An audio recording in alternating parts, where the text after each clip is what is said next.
Soundstripe.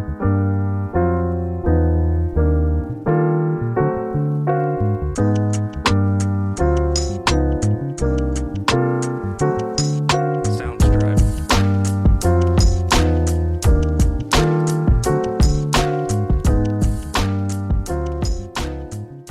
Hello once again, ladies and gentlemen, and welcome back to the Siterion collection for the first time in about 3 videos. I'm all by myself, which is just great. I'm coping with it very well. Well, seeing as I'm here by myself, I figure that there's nothing better for me to do than to predict the Elimination Chamber in Perth. It's right there. Right there! I gotta say, I'm sort of excited for the show. I'm not gonna lie. The odds of me getting up at 5 a.m. to actually properly watch the show are incredibly low, seeing as I have a job that I work at every weekend. But I'm still looking forward to it. I think the Elimination Chamber is usually a pretty fun show. I thought last year's Elimination Chamber especially was fantastic from Triple H. I thought that it was one of the best booked and paced shows that he's ever done. I think he works a lot better with these 4 to 5 match shows. And once again, just like the Royal Rumble, we only have 4 matches for this show.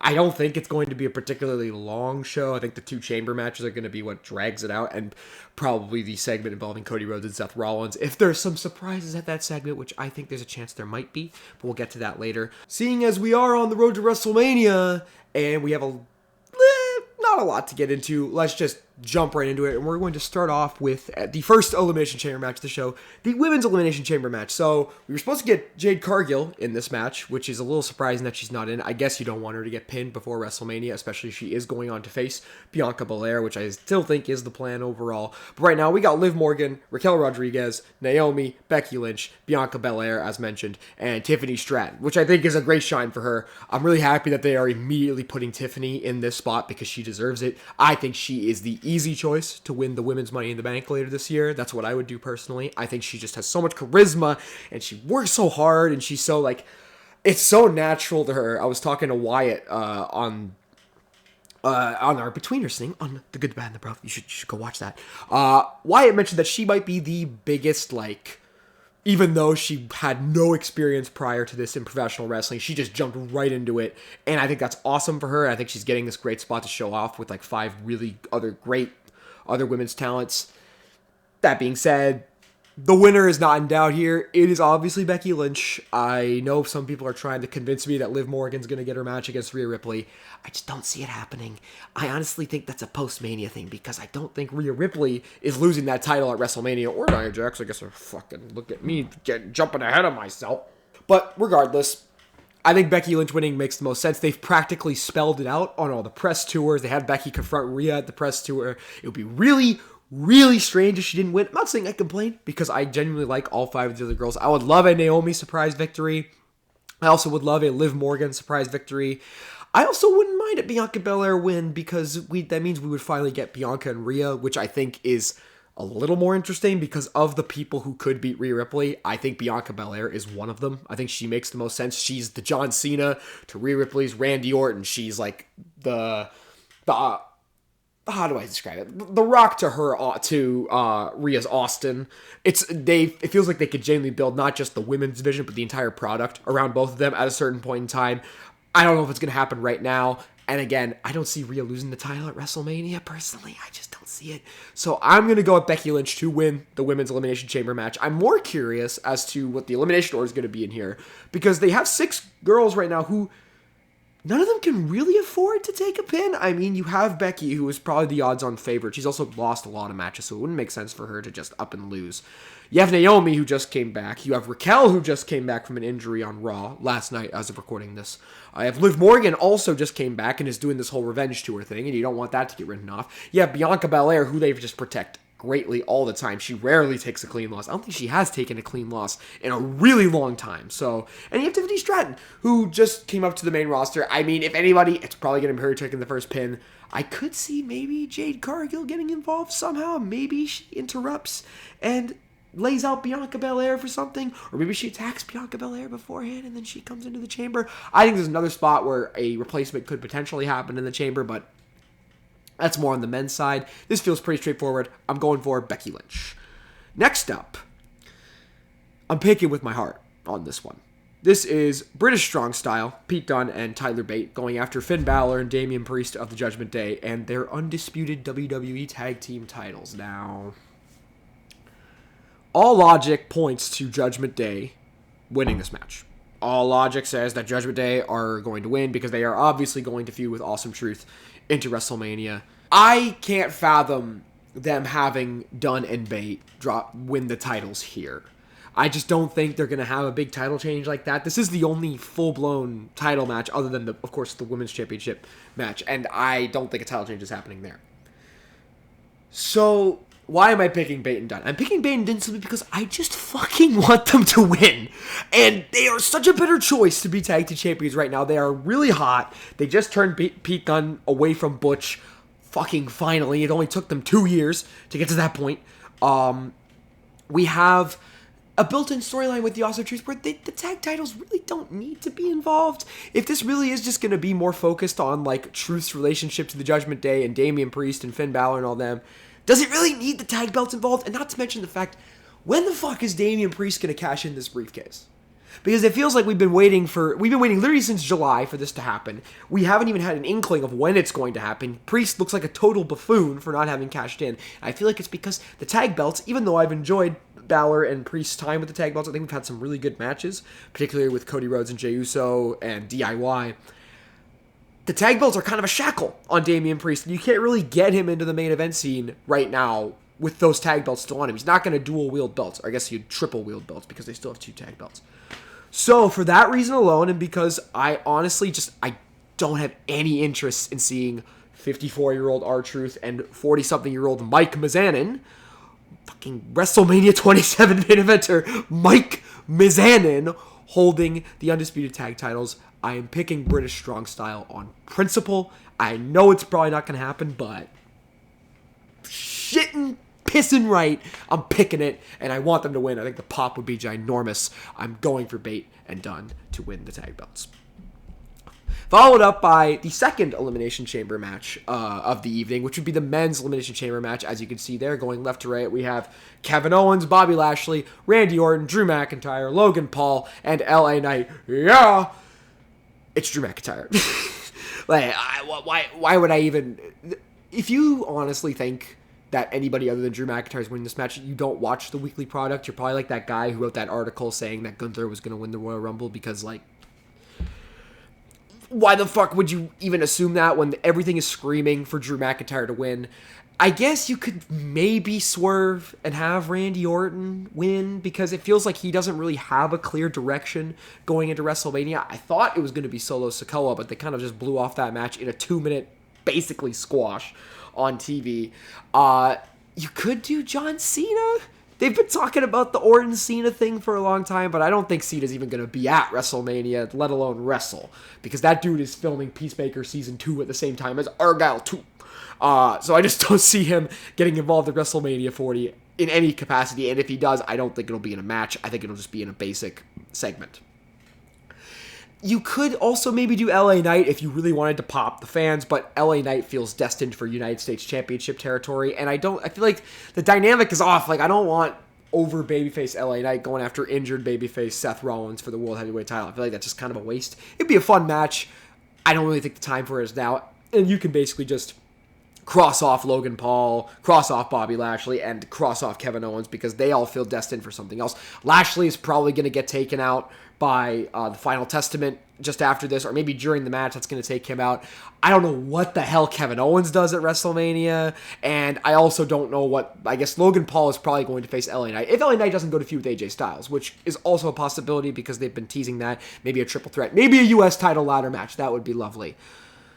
So I'm going with I just said not Randy Orton. I'm going with Drew McIntyre as well because the dude is #1 player hater of the year. He deserves it. I think he's so good, and I've been a fan of Drew's for ages. Everybody knows this, and I just think he deserves it the most. And I think he'll get the best match out of Seth Rollins, out of these guys, and I think he deserves to walk out of WrestleMania as World Heavyweight Champion, unless somehow Sami Zayn finds his way into this match because. You can't tell me that they're spending all this time on Sami Zayn. They're giving him all these backstage promos with Jackie Redmond. He's doing this losing streak storyline. He's talking about being a contender. He talked about how he wanted to win a world championship. Granted, he didn't say that on last night's Raw. He just kind of said he wanted to win a championship. I know that led some people to believe that he's facing Gunther, and I wouldn't have a problem with that. I think that'd be a fine match. I think that'd be a very entertaining match. I think that'd be a really, dude, babyface Sami Zayn and heel Gunther. Give them 25 minutes. They'll tear the house down. It'll be fantastic. That being said, my heart is still wanting Chad Gable to be the one to wrestle Gunther and beat him. I really think that would be a better choice. I think that would do wonders for Gable.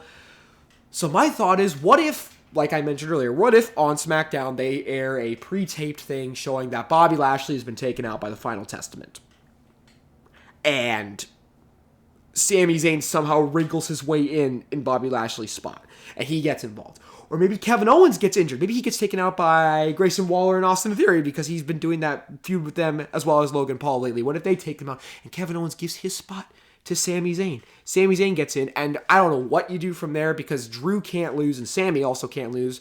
So I don't know if you have Drew beat Sami there and Sami finds another way into the match, or maybe Sami beats Drew and Drew cheats his way into the title match, or maybe there's a double pin and we get the triple threat. I think this should lead to the triple threat between Drew, Sami, and Seth at WrestleMania. I think that'd be a fantastic match. It's basically the modern day Triple H, Michaels, Benoit. When you look at all three names on paper and you just look at their styles, it all matches up.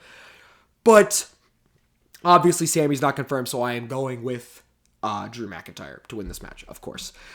Before I move to the main event, I feel like it's best to at least generally talk about what's going to happen on this Grayson Waller effect segment with Cody Rhodes and Seth Rollins. I've talked a lot about the Cody, Seth, Rock, Roman stuff already in 2 or 3 separate off the cuffs now, each with a different person. If you want all those flavors, you can go and watch those. I'll leave it simple here. I feel like we are going to get either the confirmation or at least the challenge from Cody and Seth to do the tag match with Rock and Roman versus Cody and Seth at WrestleMania Night 1. I don't think we're going to get Roman and Rock making a surprise appearance. I don't think they've been working us with that. I think we could get a Jimmy and Solo appearance and maybe even a flash match between maybe Cody and Solo. Or if Seth is better to go than normal, we could get Cody and Seth versus Jimmy and Solo. Not saying I'm super into that match, but I could see it happening. Regardless, Cody's the most over babyface. Seth has been doing some great work. I'm sure him and Grayson Waller will have a fun segment. Grayson Waller will be over like crazy in Australia. It'll be fine. It'll be cute. I'm more looking forward to what actually happens going forward after this and we get to the proper build. I need a segment with Roman and Cody. Do not make this whole goddamn thing about Rock and Triple H. If I wanted that, I'd go back to 2000 and I'd watch all that. So regardless, that's that segment out of the way. And we move to what at this point I assume is going to be the main event. They're certainly hyping up the show around it like it is the main event. It is Rhea Ripley defending the Women's World Heavyweight Championship against Nia Jax. And I mean, you want to talk about formalities. You think Becky Lynch winning the Chamber and Drew McIntyre winning the Chamber is very obvious.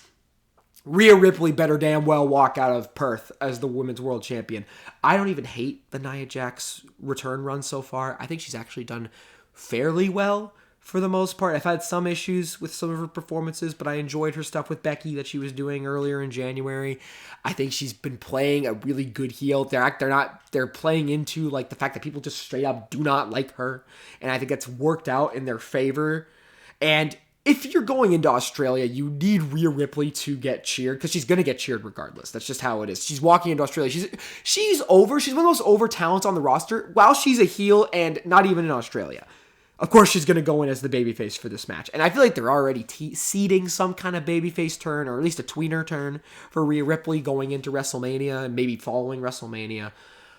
So, of course, you want to stick Nia Jax with them.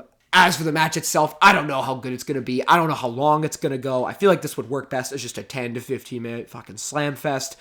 Spam your finishers, just beat the shit out of each other. Rhea hits 2 or 3 riptides to put down Nia. Maybe even makes her tap out to the Prism Lock. That'd be fantastic. But regardless, I'm going with Rhea. She has to go into WrestleMania to face and probably beat Becky Lynch. I know a lot of people are clamoring for Becky to win that match. I wouldn't complain, but I feel like, again, you can get more out of a moment when you finally have Bianca and Rhea go one-on-one. Or even if Jade Cargill gets to that point eventually, she could be the one to eventually defeat Rhea Ripley. I don't know how long that would be. I don't know if that would be at SummerSlam or Bash in Berlin or even next year's WrestleMania. I don't really want every single title run to go 2-3+ years. I get that's Triple H's whole bag, but the bag sucked in the early 2000s, and he's lucky that he has champions that are over, like Rhea Ripley and Gunther, who can do those title runs, and people still like them. Roman Reigns remains to be seen, because I feel like the Roman Reigns run has worn out its welcome. I think that's the general consensus. But overall, I feel like Rhea winning is the obvious choice. I think it's the right choice. And if this main events and Rhea wins, it'll be a cool moment. And you can end the show with the Becky-Rhea stare down. I wish they didn't give that away at the friggin' press event or the kickoff event or whatever the hell they're calling it. But regardless, I'm going with Rhea. So that's a quick wrap on my Siterion Selects. I just wanted to get this up to you guys because this is a subsection of videos that I've been meaning to start. I'll probably do some more for AEW Revolution and, of course, WrestleMania. I'll probably do that in Philadelphia. I hope you guys will still be watching around then. So just to recap, I have got Becky Lynch winning the Women's Elimination Chamber to go to WrestleMania. I have got British Strong Style winning the Undisputed Tag Team titles. I have Drew McIntyre winning the Elimination Chamber, unless Sami Zayn gets involved. And I have Rhea Ripley retaining her World Women's Championship against Nia Jax. I'm looking forward to WrestleMania this year. Again, I don't know if I'm going to get up to watch this show live. 5 a.m. is a fucking tough sell, and I'm not in college anymore. And this isn't coffee. It's not fucking coffee. Regardless, thank you guys for watching. Before I go, I just want to let you guys know that I also wanted to make this video because I want to tease you guys. I have a little fancy, little silly, little goofy project coming up. This is going to be a long time standing. I'm going to have another video in the coming days, more describing what it is. But I just want you guys to know, the few of you who are here so far, please spread it around because I feel like I have a lot to give and I have a lot to talk about when it comes to wrestling, particularly wrestling in the 2010s that is coming up very, very soon. And I would very much appreciate it if you stuck around and watched it because I think you will enjoy it. And I think you'll see some passion in that and you'll see some fucking rage and you'll see some fucking love. Have a great day. Evening, night, afternoon, whenever the hell you're watching this video. Please share it around. Please go subscribe to The Good, the Bad, and the Bro of my current podcast I'm running with Donut Cass and Platinum Peyton. And subscribe to this channel, leave a comment. Talk about who do you think is going to win at the Elimination Chamber. What are you most looking forward to? Are you excited for the show? Are you going to fucking get up at 5 a.m. Eastern if you're on the East Coast or even earlier if you're on the West Coast? Stay safe, everybody. Have a great night. Bye-bye.